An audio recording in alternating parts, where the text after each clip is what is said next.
In My Hero Ultra Rumble, every character falls into one of 5 distinct roles, each designed around a different playstyle and purpose on the team. The most damage-centric role in the game is the Strike role. Strike characters specialize in having high burst DPS, with each of their abilities contributing to racking up damage quickly and getting KOs. However, while all Strike characters share that core identity, they're far from equal. Some consistently provide strong value through their damage, while others struggle to make the same impact. My name's Yestermorn, and in this video I'm ranking every Strike character in My Hero Ultra Rumble from worst to best based on their effectiveness in real matches. If you enjoy these kinds of rankings, consider liking the video or subscribing. The support genuinely means a lot. With that out of the way, let's get into the list. In my opinion, the worst Strike character in the game right now is Crazy Torch Dabi, and I actually think he's one of the weakest characters overall. While he certainly succeeds in being a Strike character, capable of putting out a lot of damage, he falls short in almost every other area. He has low mobility, is extremely vulnerable while attacking, and overall doesn't offer much versatility. On top of that, in order to deal good damage, he needs to have his Gamma active, which slowly burns through his own HP. Strike Dabi can feel overwhelming to play against because of his raw damage output, but when you look at his kit as a whole, his weaknesses consistently outweigh that damage. He also struggles heavily against flying characters, which become more and more common with every passing season. Even with the recent buffs, Strike Dabi just doesn't have what it takes to compete well in the current meta, which is why he falls to last place. Next at number 13, I have Shigaraki. He was a solid character for a long time, but ever since his HP was nerfed from 350 down to 300, he just hasn't been the same. Shigaraki already struggled in the survivability department due to his low mobility, and that health reduction only amplified the issue. He's noticeably easier to take out now, especially when he's focused by multiple enemies. On top of that, we're all familiar with Strike Shigaraki's biggest weakness, his complete inability to deal with flying characters. Both his Alpha and Beta decay surfaces, while his Gamma is a grab that keeps him grounded. Out of any character in the game, he struggles the most vertically. Shigaraki is simply in a tough spot right now. Even though he's still great in the endgame and excels at shutting down an area, those strengths aren't enough to offset his limitations, which is why he ends up at number 13. Coming in at number 12 is Endeavor. Compared to his Assault counterpart, you don't see Strike Endeavor nearly as often, but that doesn't mean he's a bad character. He has good damage, good health, and decent mobility, which overall makes him a solid all-around pick. Where Strike Endeavor really starts to struggle though is actually landing attacks. His Alpha is a beam that can be difficult to keep on fast-moving enemies with high mobility. His Beta and Gamma also require a short delay before you get their full damage, which makes them much harder to use effectively in real fights. Once again, this ties back to the current meta. With so many fast flying characters in the game, consistently hitting those delayed abilities becomes a real challenge. Endeavor himself can fly, but compared to other flying characters, his flight is one of the weaker ones, mainly because it doesn't last very long. There really isn't much more to say about Strike Endeavor. He's a decent character, don't get me wrong, but he's largely outclassed by newer releases and often ends up being overlooked, which is why he lands at number 12. At number 11, I have Hitoshi Shinso. This might feel like a low spot for Shinso, and honestly it did for me at first too, but when you look at the Strike roster as a whole, he ends up being one of the more situational characters. Shinso naturally excels in one-on-one scenarios, which is where his kit really shines. The problem is that those kinds of isolated fights are becoming much harder to find in the current state of the game.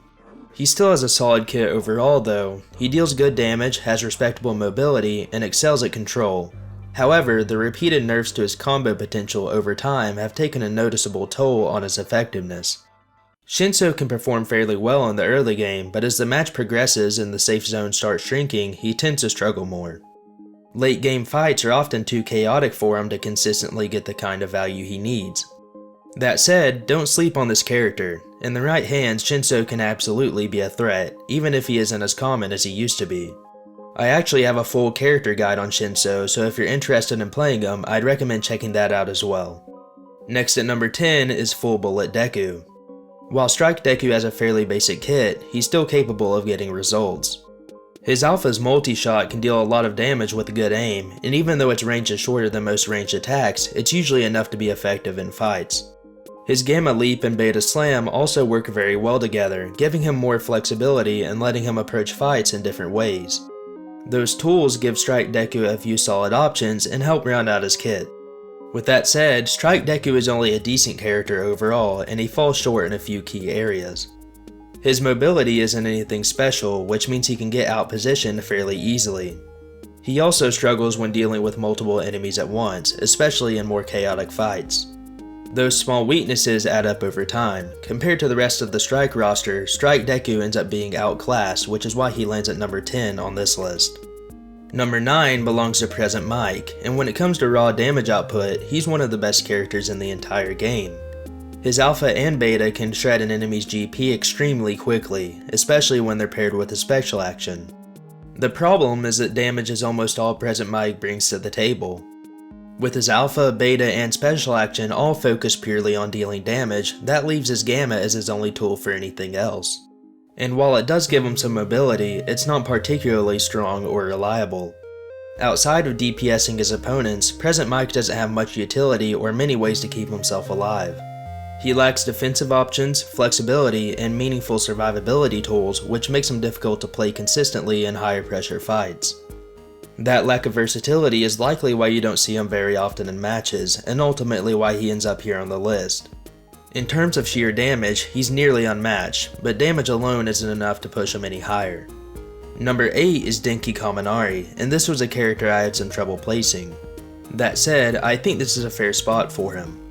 Strike Denki plays somewhat similarly to Present Mike, but with more options and noticeably more versatility. Strike Denki has a lot going for him. His alpha puts out insane DPS, and the orbs it leaves behind are excellent for finishing off down players. In fact, he's probably the best character in the entire game when it comes to securing KOs. His beta is also a strong ability, offering good control and even hitting enemies through walls. Add in a decent movement option with his gamma and a solid special action, and it's easy to see why Denki is a reliable pick overall. As a Rapid Mirio main, I hate fighting Strike Denki. If you're playing a low health character and get paralyzed, it's not uncommon for him to KO you in a single combo. There really isn't much that's outright bad about this character. The only thing that's holding him back is that he's a bit lacking in utility and mobility compared to some of the stronger Strike characters. And because of that, he can't quite climb any higher on the list. Next at number 7 is Tamaki Amajiki. In my opinion, Tamaki is a perfect example of what a Strike character should be. Each of his abilities has the potential to deal solid damage while also bringing some form of utility to the table. Tamaki is a very well-rounded character and can genuinely do a bit of everything. He has a strong grab with his alpha, great mobility for a Strike character through his beta and special action, and a large AoE attack with his gamma. On top of that, he has 350 HP, which is very strong considering how well he performs in so many other areas. Tamaki has gotten weaker over time due to a few nerfs, but that doesn't mean he's a bad character by any stretch. His biggest weakness is dealing with multiple enemies at once, and the final few safe zones can become a little too chaotic for him to handle.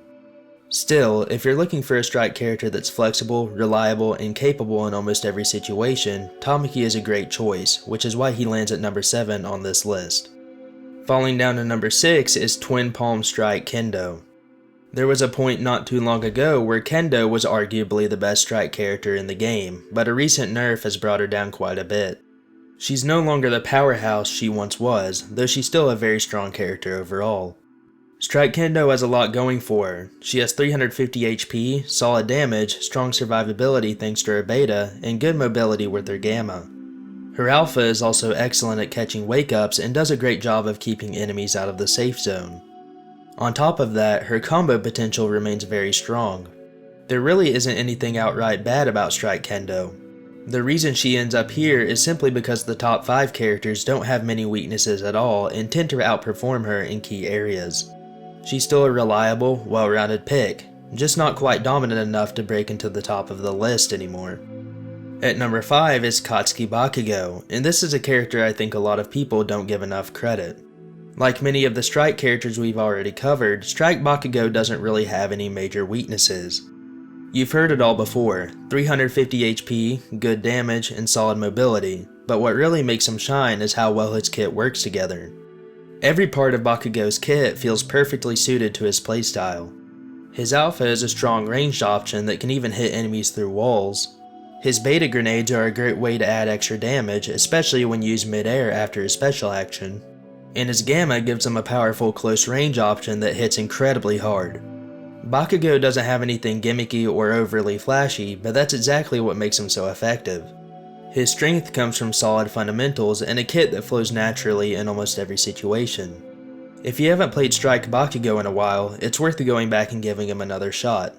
He's a consistently strong character, and that reliability is why he earns the number 5 spot on this list.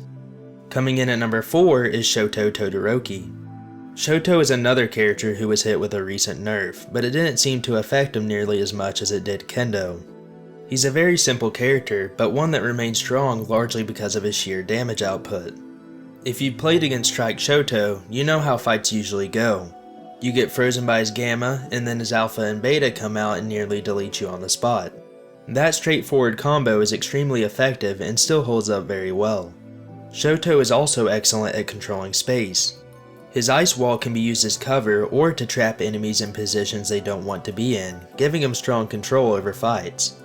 For a control-focused character, he also has surprisingly good mobility thanks to his gamma giving him fast horizontal movement. He does struggle a bit when it comes to vertical mobility, but with tuning, that weakness isn't nearly as punishing as it sounds. Shoto may be annoying and repetitive to fight against, but it's hard to deny that his simplicity is exactly what makes him so effective, which is why he lands at number 4 on this list. Starting off the top 3 is Slicing Wind Hawks. When he first launched a few seasons ago, I honestly didn't think Strike Hawks was anything special. Now though, it feels like he shows up in almost every single match. Of course, where Hawks really shines is his mobility. His special action gives him both a quick escape option and a strong tool for chasing down enemies.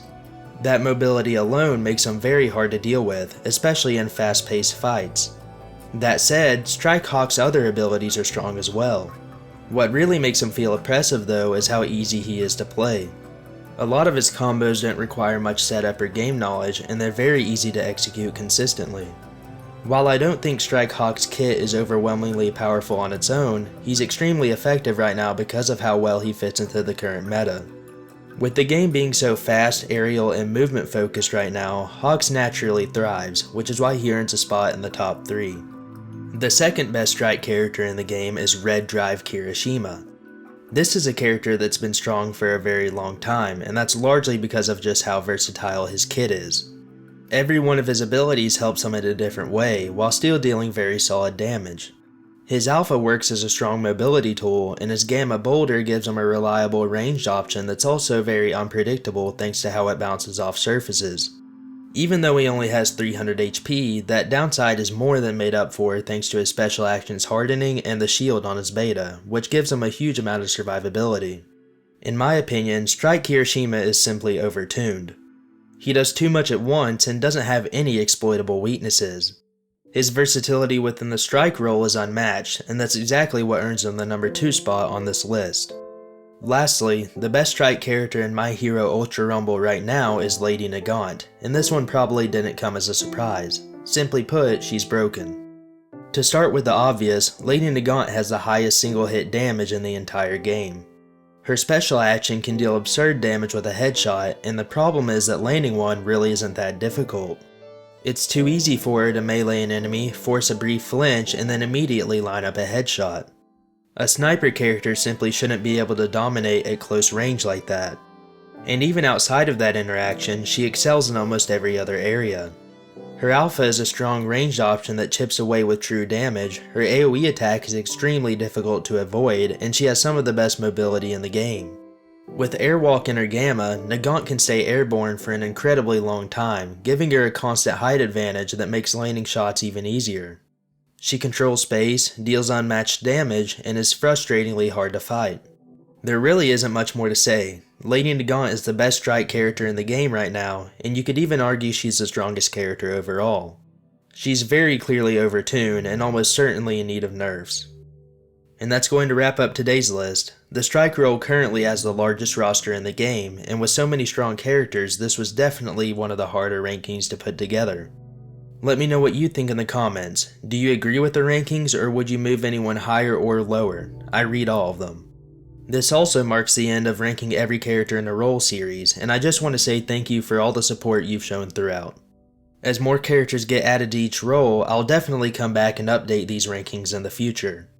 If you enjoyed the video, consider liking it or subscribing for more My Hero Ultra Rumble content. Thanks for watching, this has been Yestermorn, and I'll see you in the next one.